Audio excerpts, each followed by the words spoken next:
Daily reading through the Bible, week 12, day 2. Deuteronomy chapters 10 through 14, Psalm 5, Luke chapter 8. The scriptures quoted are from the NET Bible. netbible.com, copyright 1996, 2019, used with permission from Biblical Studies Press, LLC, all rights reserved.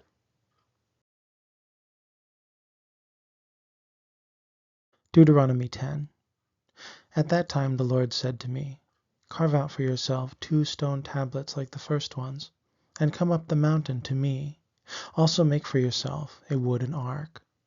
I will write on the tablets the same words that were on the first tablets you broke, and you must put them into the ark." So I made an ark of acacia wood and carved out 2 stone tablets, just like the first ones.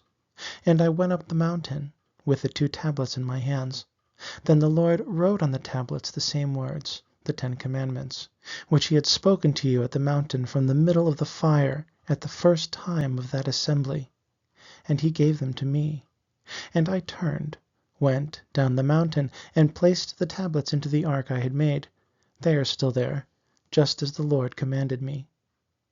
During those days the Israelites traveled from Beeroth Bain Jaakan to Moserah. There Aaron died and was buried, and his son Eleazar became priest in his place. From there they traveled to Gudgoda, and from Gudgoda to Jotbetha, a place of flowing streams. At that time the Lord set apart the tribe of Levi to carry the ark of the Lord's covenant, to stand before the Lord to serve him, and to formulate blessings in his name, as they do to this very day. Therefore Levi has no allotment or inheritance among his brothers. The Lord is his inheritance, just as the Lord your God told him. As for me, I stayed at the mountain as I did the first time, 40 days and nights. The Lord listened to me that time as well, and decided not to destroy you. Then he said to me, "Get up, set out leading the people so they may go and possess the land I promised to give to their ancestors." Now, Israel, what does the Lord your God require of you except to revere him, to obey all his commandments, to love him, to serve him with all your mind and being, and to keep the Lord's commandments and statutes that I am giving you today for your own good? The heavens, indeed the highest heavens, belong to the Lord your God, as does the earth and everything in it. However, only to your ancestors did he show this loving favor, and he chose you, their descendants, from all peoples, as it is apparent today. Therefore, cleanse your hearts and stop being so stubborn.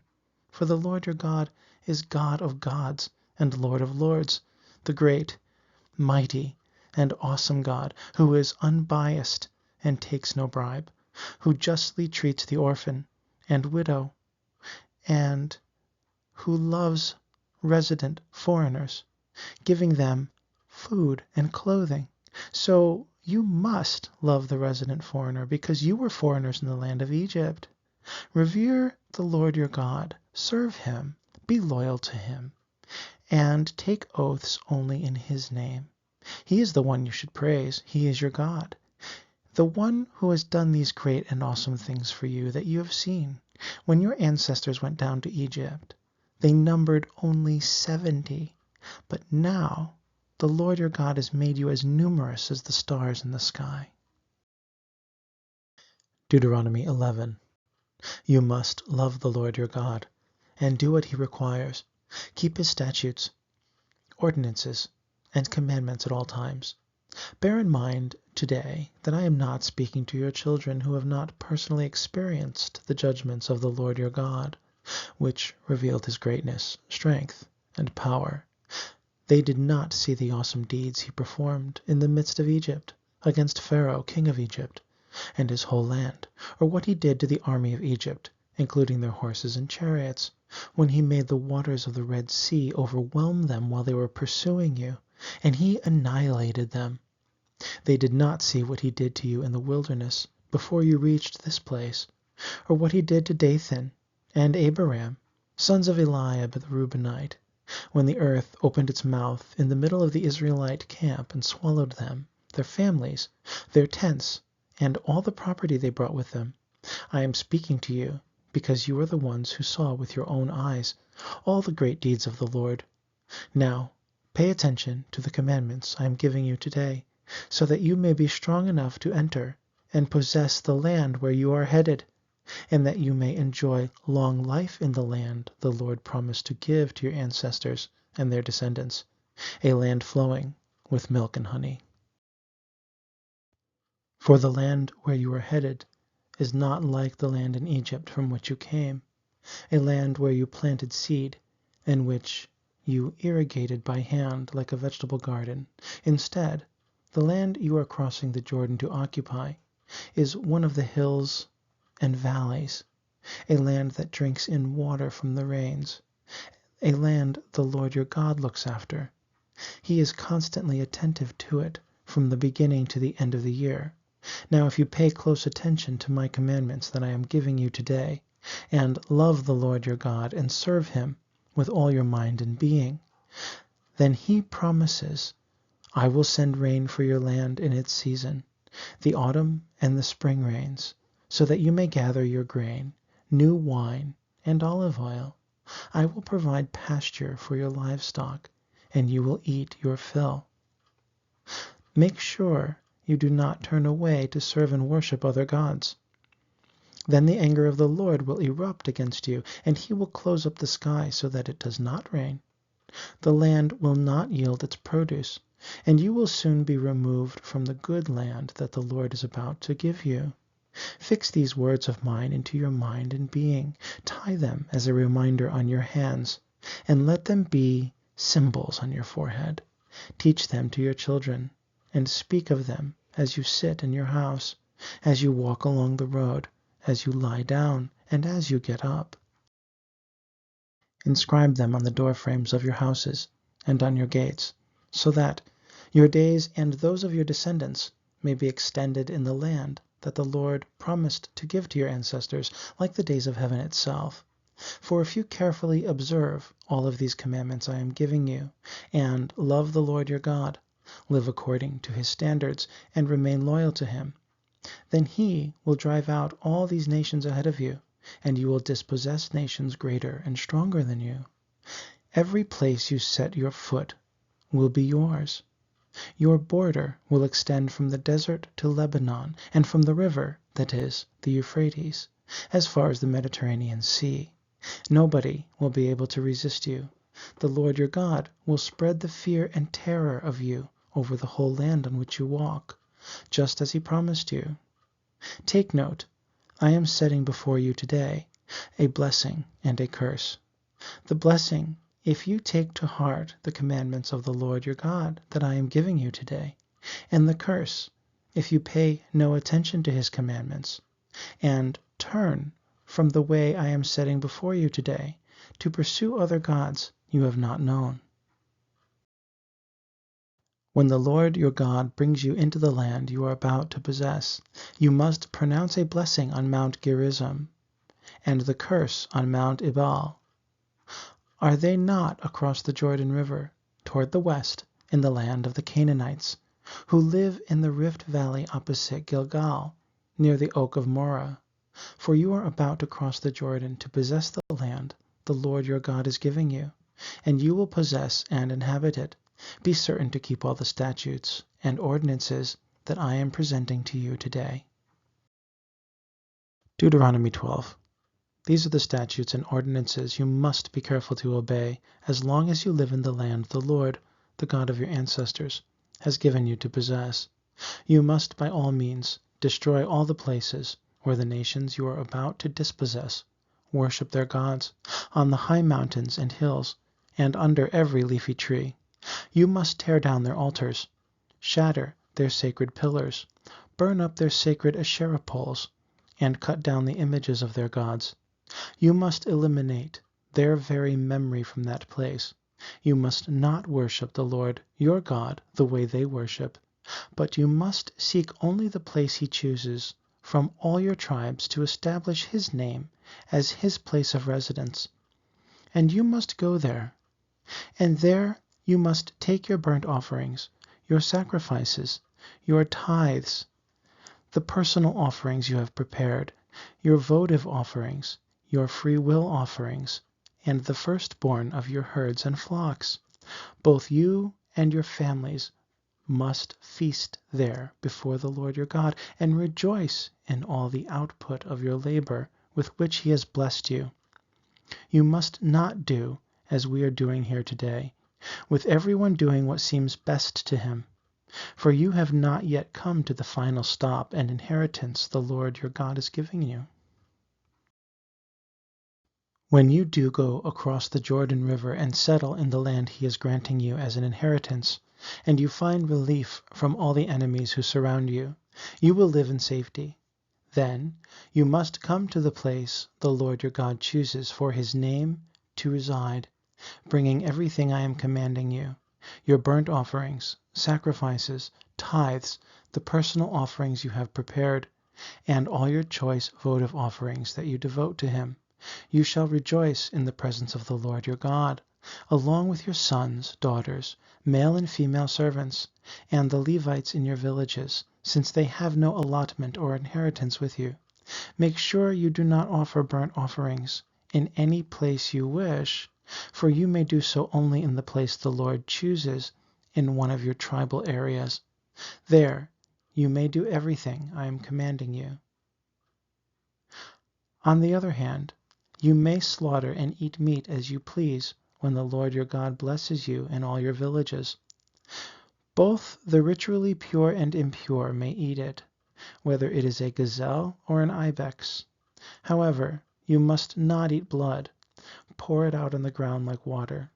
You will not be allowed to eat in your villages your tithe of grain, new wine, olive oil, the firstborn of your herd and flock, any votive offerings you have vowed, or your free will and personal offerings. Only in the presence of the Lord your God may you eat these, in the place he chooses. This applies to you, your son, your daughter, your male and female servants, and the Levites in your villages. In that place you will rejoice before the Lord your God, in all the output of your labor.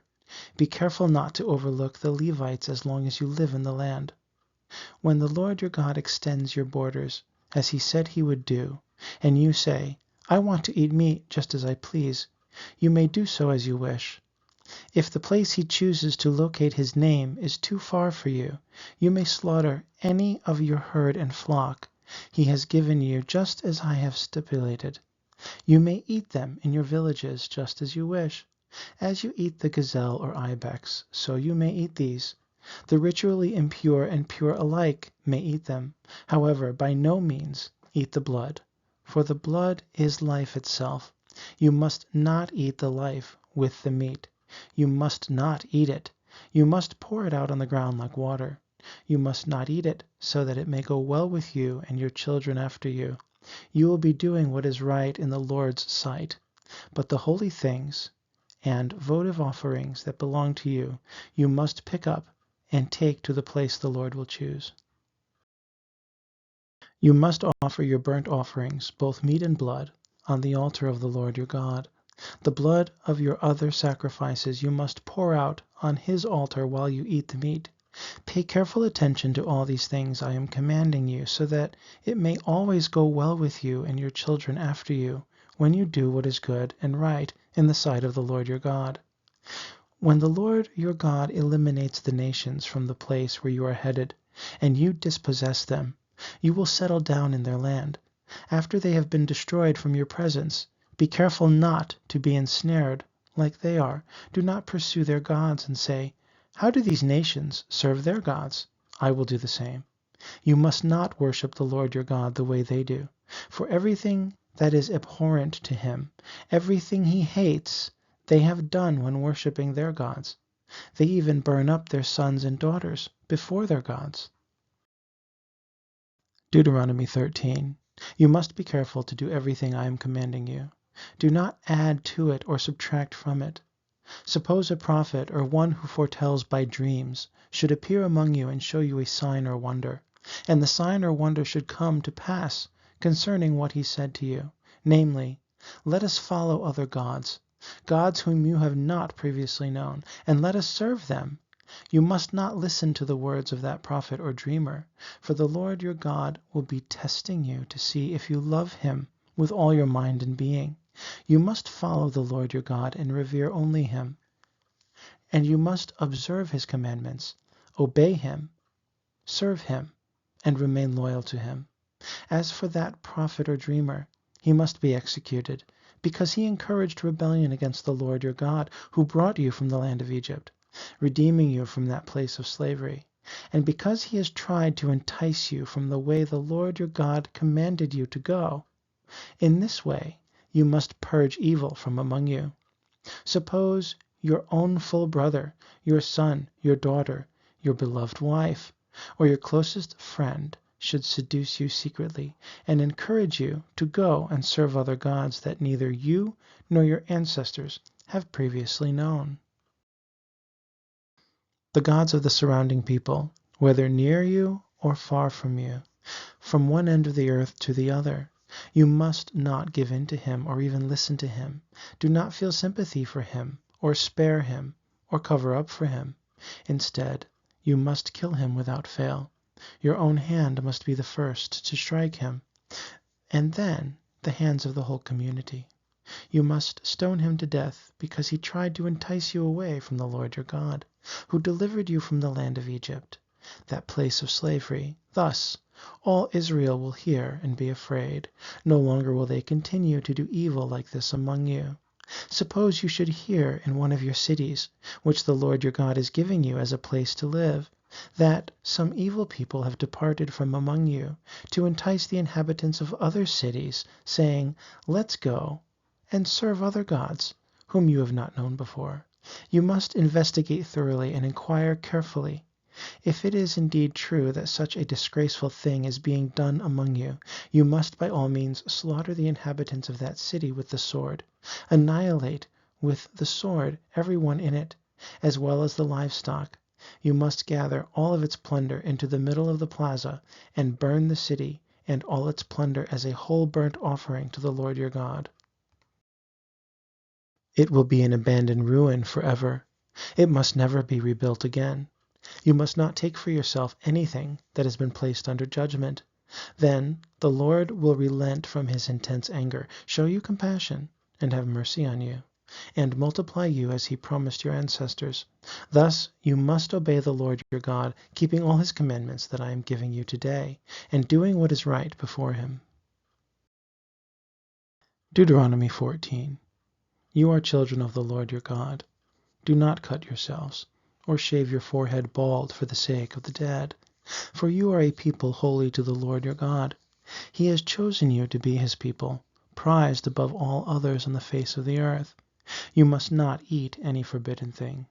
These are the animals you may eat: the ox, the sheep, the goat, the ibex, the gazelle, the deer, the wild goat, the antelope, the wild oryx, and the mountain sheep. You may eat any animal that has hooves divided into two parts, and that chews the cud. However, you may not eat the following animals among those that chew the cud or those that have divided hooves: the camel, the hare, and the rock badger. Although they chew the cud, they do not have divided hooves, and are therefore ritually impure to you. Also the pig is ritually impure to you. Though it has divided hooves, it does not chew the cud. You may not eat their meat or even touch their remains. These you may eat from among the water creatures. Anything with fins and scales you may eat, but whatever does not have fins and scales you may not eat. It is ritually impure to you. All ritually clean birds you may eat.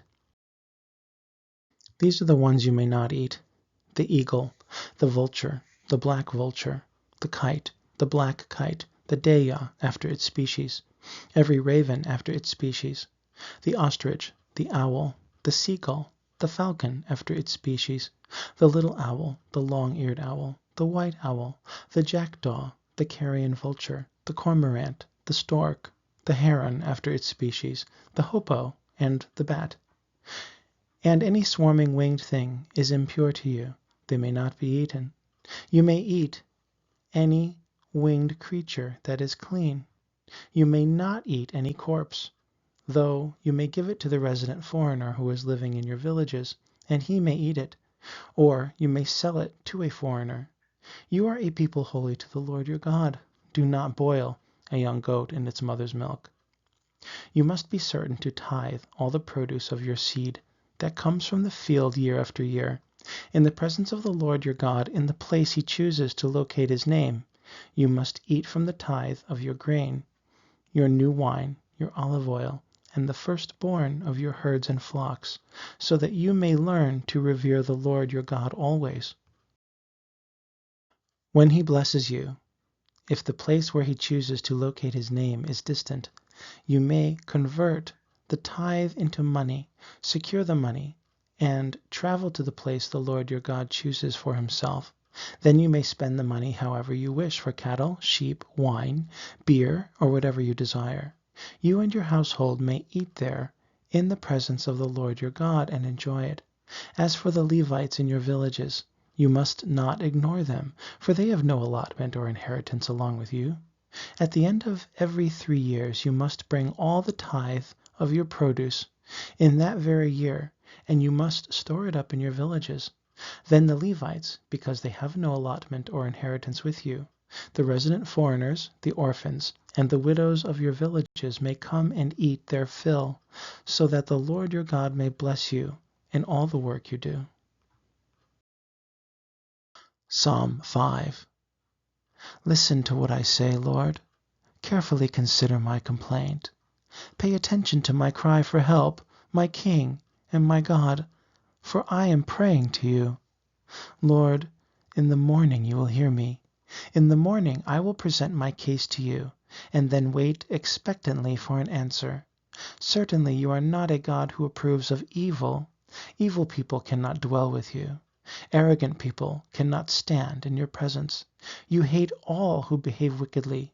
You destroy liars. The Lord despises violent and deceitful people. But as for me, because of your great faithfulness, I will enter your house. I will bow down toward your holy temple as I worship you. Lord, lead me in your righteousness because of those who wait to ambush me. Remove the obstacles in the way in which you are guiding me. For they do not speak the truth. Their stomachs are like the place of destruction, their throats like an open grave, their tongues like a steep slope leading into it. Condemn them, O God. May their own schemes be their downfall. Drive them away because of their many acts of insurrection, for they have rebelled against you. But may all who take shelter in you be happy. May they continually shout for joy. Shelter them, so that those who are loyal to you may rejoice. Certainly you reward the godly, Lord.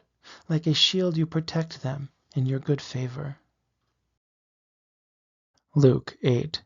Some time afterward, he went on through towns and villages, preaching and proclaiming the good news of the kingdom of God. The 12 were with him, and also some women who had been healed of evil spirits and disabilities.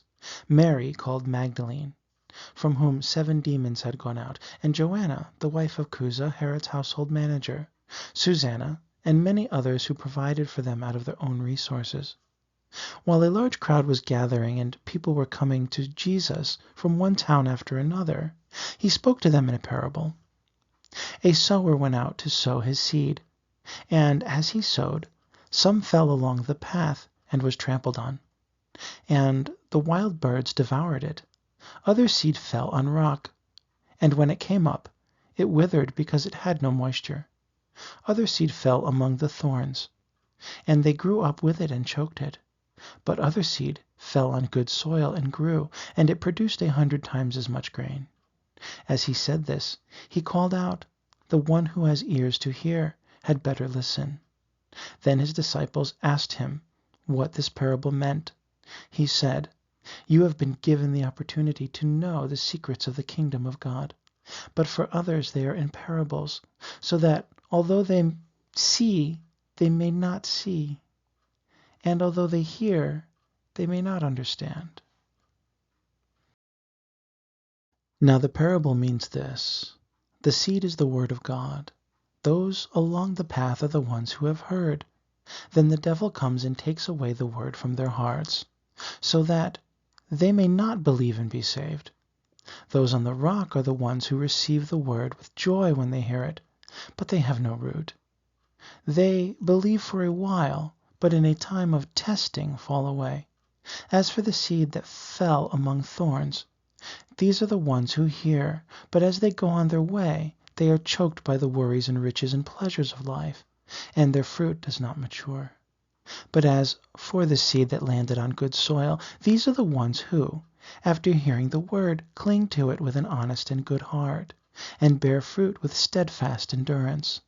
No one lights a lamp and then covers it with a jar or puts it under a bed, but puts it on a lampstand, so that those who come in can see the light. For nothing is hidden that will not be revealed, and nothing concealed that will not be made known and brought to light. So listen carefully. For whoever has will be given more, but whoever does not have, even what he thinks he has, will be taken from him. Now Jesus' mother and his brothers came to him, but they could not get near him because of the crowd. So he was told, "Your mother and your brothers are standing outside, wanting to see you." But he replied to them, "My mother and my brothers are those who hear the word of God and do it." One day Jesus got into a boat with his disciples and said to them, "Let's go across to the other side of the lake." So they set out. And as they sailed, he fell asleep. Now a violent windstorm came down on the lake, and the boat started filling up with water, and they were in danger. They came and woke him, saying, "Master, Master, we are about to die." So he got up and rebuked the wind and the raging waves, and they died down, and it was calm. Then he said to them, "Where is your faith?" But they were afraid and amazed, saying to one another, "Who then is this? He commands even the winds and the water, and they obey him." So they sailed over to the region of the Gerasenes, which is opposite Galilee. As Jesus stepped ashore, a certain man from the town met him who was possessed by demons. For a long time this man had worn no clothes, and had not lived in a house but among the tombs. When he saw Jesus, he cried out, fell down before him, and shouted with a loud voice, "Leave me alone, Jesus, Son of the Most High God. I beg you, do not torment me." For Jesus had started commanding the evil spirit to come out of the man, for it had seized him many times. So he would be bound with chains and shackles, and kept under guard, but he would break the restraints and be driven by the demon into deserted places. Jesus then asked him, "What is your name?" He said, "Legion," because many demons had entered him. And they began to beg him not to order them to depart into the abyss. Now a large herd of pigs was feeding there on the hillside, and the demonic spirits begged Jesus to let them go into them. He gave them permission. So the demons came out of the man and went into the pigs, and the herd of pigs rushed down the steep slope into the lake and drowned. When the herdsmen saw what had happened, they ran off and spread the news in the town and countryside. So the people went out to see what had happened, and they came to Jesus. They found the man from whom the demons had gone out, sitting at Jesus' feet, clothed and in his right mind. And they were afraid. Those who had seen it told them how the man who had been demon-possessed had been healed. Then all the people of the Gerasenes and the surrounding region asked Jesus to leave them alone, for they were seized with great fear. So he got into the boat and left. The man from whom the demons had gone out begged to go with him, but Jesus sent him away, saying, "Return to your home and declare what God has done for you." So he went away, proclaiming throughout the whole town what Jesus had done for him. Now when Jesus returned, the crowd welcomed him, because they were all waiting for him. Then a man named Jairus, who was a leader of the synagogue, came up. Falling at Jesus' feet, he pleaded with him to come to his house, because he had an only daughter, about 12 years old, and she was dying. As Jesus was on his way, the crowds pressed around him. Now a woman was there who had been suffering from a hemorrhage for 12 years but could not be healed by anyone. She came up behind Jesus and touched the edge of his cloak, and the bleeding stopped. Then Jesus asked, "Who was it who touched me?" When they all denied it, Peter said, "Master, the crowds are surrounding you and pressing against you." But Jesus said, "Someone touched me, for I know that power has gone out from me." When the woman saw that she could not escape notice, she came trembling and fell down before him. In the presence of all the people she explained why she had touched him, and how she had been immediately healed. Then he said to her, "Daughter, your faith has made you well. Go in peace." While he was still speaking, someone from the synagogue leader's house came and said, "Your daughter is dead.